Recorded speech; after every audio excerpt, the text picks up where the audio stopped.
Hey guys, Sam here, bringing you another FIFA 16 wishlist video. I hope you guys have enjoyed this series so far.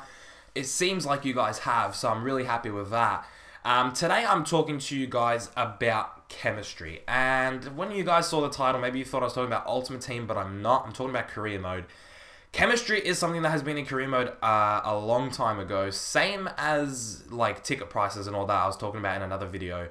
Chemistry used to be in FIFA, and I thought it was a pretty cool aspect. I think it was a pretty cool concept as well.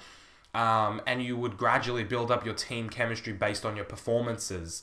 And I think that's a very good idea because in real life, if you take a look, there is definitely chemistry, and sometimes teams don't have chemistry. Sometimes they lose their chemistry, lose their confidence, whatever you want to call it.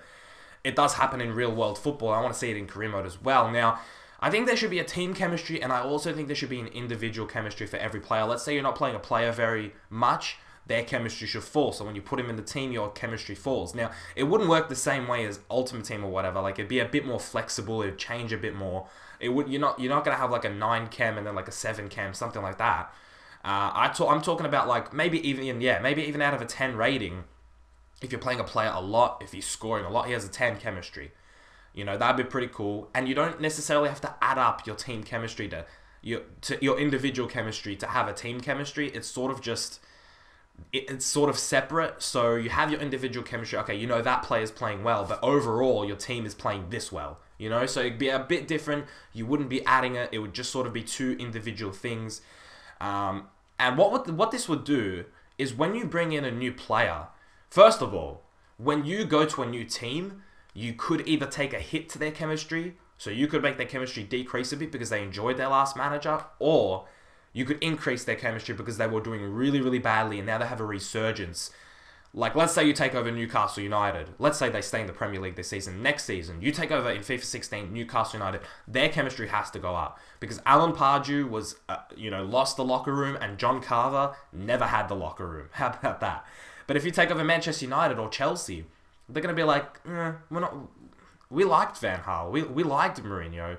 Who are you? You know, who are you? You just came out of nowhere. And I think that'd be a really good thing as well, is if the more seasons you've managed, the more players respect you and the more players want you to manage them. And that, I think, would be really, really cool. And that would affect team chemistry. So when you join a team, if you're a really well-respected manager, 8, 9 seasons into your career and you've done really, really well, players won't be too opposed to you managing their team. They'll be like, okay, yeah, it's this guy. But if you're in your second season and you've been managing Sunderland and then you get the United job or the City job or the Arsenal job, people will be like, I'm not quite sure that you're the right man. And players won't be too confident in you, and thus the chemistry will fall. As I was saying before I got into the manager aspect, if you bring in a new signing, that should take a hit to your team chemistry and also to that individual's individual chemistry, just their chemistry. I think it shouldn't affect everyone else's chemistry, but it could as well. But only players that he plays near. So the left back shouldn't really be affected by a new right mid or something like that. He should, but not as much as the right back or the right central midfielder or the right striker or whatever. The players close to him should take a hit until he plays a couple of games, he maybe gets a couple assists, passes, does really well, and the stats, the in-game stats, should come back and affect the individual chemistry and the team chemistry. Because let's say he's passing it a lot, the players should feel like, yeah, okay, this is a good teammate, we're happy that you signed him, let's get him in the team, I want him in the team, he's playing really well. Let's say you're a striker, he's assisting me, he's opening up defenses, and the chemistry is going to go up between those two players, thus the team chemistry goes up, individual chemistry goes up. And it would make signing a new player a bit different because you can't just bring in 4 or 5 players like you can now in these career modes.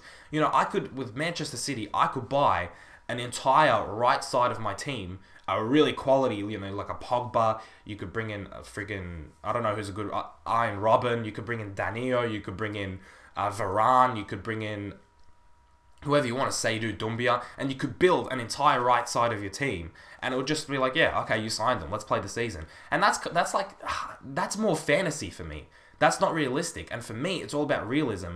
And the next point I'm going to make, you guys might not enjoy, but I think if you have a low team chemistry, the AI should make mistakes. Your keeper should make mistakes. Your players might not make the same runs. They might pass it, bad. All these sorts of things, I think they should exist in the game. And they do right now, but there's no chance of improving it in FIFA 15. In FIFA 15, your keeper sucks, no matter what. In FIFA 15, your players won't make good runs, no matter what. In FIFA 15, you will concede a 90th, you will crumble in the defense and concede a 90th minute goal, no matter what. But in FIFA 16, I think you should be able to build your chemistry and stop those things from happening. If you have a 99, 100 chemistry, your keeper should be have a lot of confidence. Like when David De Gea had that run where we were winning 7 games, he should be like the king of the world. Then I'm going to use United as obviously I'm going to use United as the reference here. Then we lost to Chelsea, then we lost to Everton, then we lost to West Brom, and you could see David De Gea making these kind of mistakes. A lot of people said he should have saved Jason Puncheon's free kick when we played Crystal Palace. He made a couple of mistakes against Everton, So, he started making a couple of mistakes. He was still a very good goalkeeper, of course. But he started making those mistakes because we started losing. And that, I think, is really, really good. Additionally, I'm going to use United again. Di Maria is someone who's come into the team and hasn't been able to build a good chemistry with players. With some players he has, but in the overall team chemistry, he looks shaky. He hasn't got his feet under him. Same thing with Mesut Ozil. In his first season for Arsenal, he didn't really do it. He didn't really prove himself. He was a bit better than Di Maria. I think we got to say that because Di Maria hasn't had that many games. But he still wasn't the player he was at Real Madrid. But you take a look at Alexis Sanchez. Alexis Sanchez came into the team and just did it. He just did it. It was nothing. Cesc Fabregas just came into Chelsea and was like, yeah, I'm here. Nemanja Matic the same. He said, yeah, I'm here. Let's do the thing, It wasn't a problem for them. And thus the team chemistry built up really well. And that's, I think, with new signings, some players should maybe not find their feet very quickly, and some players should. And I think that adds a level of realism. And for me, that's what it's about. So I think you should be able to build your chemistry. The more you're with a team, the more you build the chemistry, and the harder it is to lose chemistry. Like Sir Alex Ferguson, again, I'm using Manchester United. Like Sir Alex Ferguson with Manchester United. He was there for or even Wenger with Arsenal to a certain extent, but I think Sir Alex Ferguson is a better example because I don't want to disturb any Arsenal fans, but I think Alex Ferguson did better with Manchester United.